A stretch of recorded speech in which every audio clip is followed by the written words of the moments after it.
हरे राम हरे कृष्ण। श्रीमद् वाल्मीकि रामायण के बाल कांड के खट 50 सर्ग यानी कि 56वें सर्ग की कथा करेंगे। इस सर्ग में प्रसंग है कि जब विश्वामित्र जी राम और लक्ष्मण को लेकर जनकपुर पहुंच चुके हैं और वहां पे राजा जनक के पुरोहित सतानंद जी श्री राम को विश्वामित्र जी के जीवन के बारे में बता रहे हैं। सतानंद जी कहते हैं कि हे श्री राम, राजा विश्वामित्र जब ये राजा थे तो विश्वामित्र जी वशिष्ठ मुनि से युद्ध और बैर इन्होंने ठान लिया था।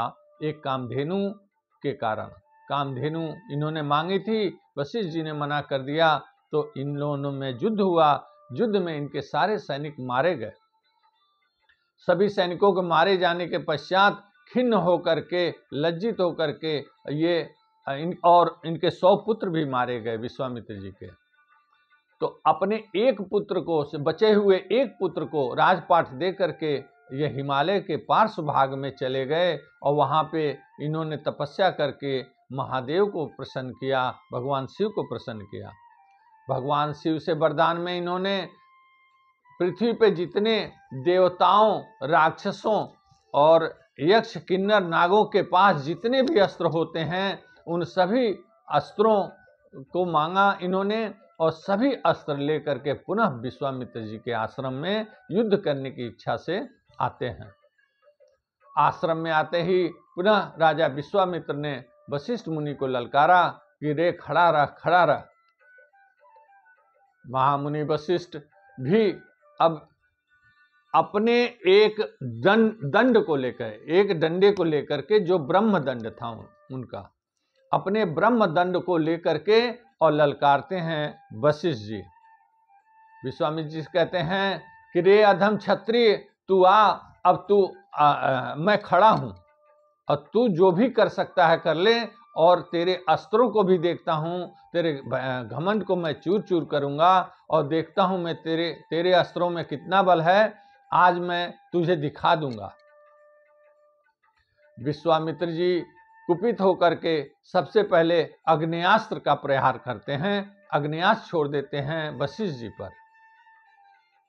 वशिष्ठ जी ने अपने ब्रह्मदंड के प्रभाव से ब्रह्मदंड से अग्नेयास्त्र को शांत कर देते हैं। ठीक उसी प्रकार से जैसे जलती हुई लकड़ी पर कोई पानी फेर दे, उसी प्रकार से उनका अग्नेयास्त्र बुझ जाता है।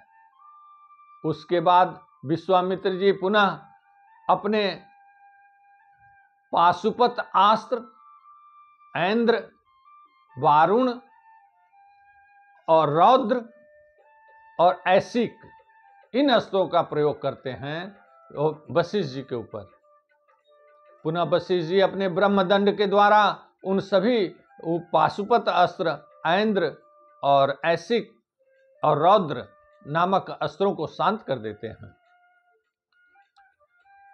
उन अस्त्रों के शांत हो जाने के पश्चात विश्वामित्र जी पुनः कुपित होकर के और मानव, मोहन, मादन और इसके साथ साथ पिनाक, 2 प्रकार की शक्ति, 2 प्रकार की असनी सहित 36 प्रकार के अस्त्रों का प्रहार करते हैं, जो सभी दिव्यास्त्र होते हैं। इतने अस्त्रों का प्रयोग वशिष्ठ जी पे करना, यह पृथ्वी की बड़ी अद्भुत घटना थी, विस्मयकारी घटना थी। लेकिन 36 प्रकार के महान दिव्यास्त्रों का भी सामना वशिष्ठ जी अपने ब्रह्मदंड से करते हैं और उन सभी अस्त्रों को शांत करा देते हैं। उन सभी अस्त्रों के शांत हो जाने के पश्चात फिर इन्हें बहुत क्रोध आता है राजा विश्वामित्र को, और ये अपना सबसे भयंकर अस्त्र ब्रह्मास्त्र निकाल लेते हैं। और ब्रह्मास्त्र का प्रयोग करने के लिए जब उद्यत हो जाते हैं तो जो ही ब्रह्मास्त्र इनका ऊपर उठने लगता है, पूरी पृथ्वी पे हाहाकार मच जाता है। पूरी पृथ्वी के प्राणी थर्रा जाते हैं। सभी देवता, दानव, राक्षस, किन्नर, नाग, यक्ष सभी थर्रा जाते हैं कि अब तो ब्रह्मास्त्र का प्रयोग होने जा रहा है। परंतु उस ब्रह्मास्त्र को भी वशिष्ठ जी अपने ब्रह्मदंड से शांत करा देते हैं। जब ये घटना होती है उस समय जब वो अपने ब्रह्मदंड का प्रयोग वशिष्ठ जी कर रहे होते हैं, ऐसे में उनके रोम रोम से आग प्रज्वलित हो रही है। एक एक रोम से उनकी रोए रोए से आग प्रज्वलित हो रही थी।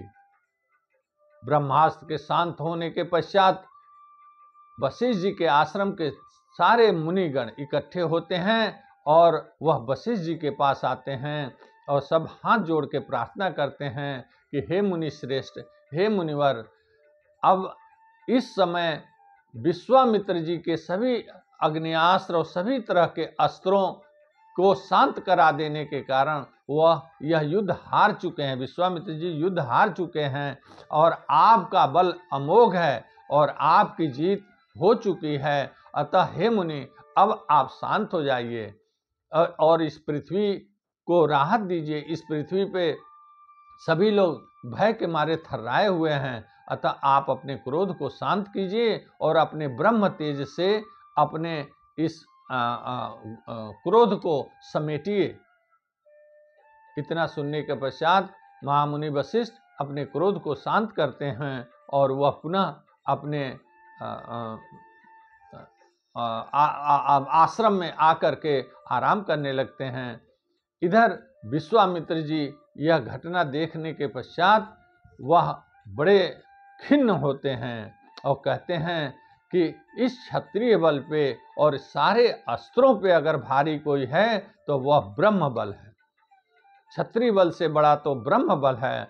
अतः अब मैं आज से मैं ब्राह्मणत्व प्राप्त करने के लिए, ब्रह्म बल प्राप्त करने के लिए तपस्या करूंगा। और वह तपस्या करने का निश्चय करके अपने रानी को लेकर के दक्षिण दिशा की ओर चले जाते हैं। 56वें सर्ग में कथा बस इतनी ही।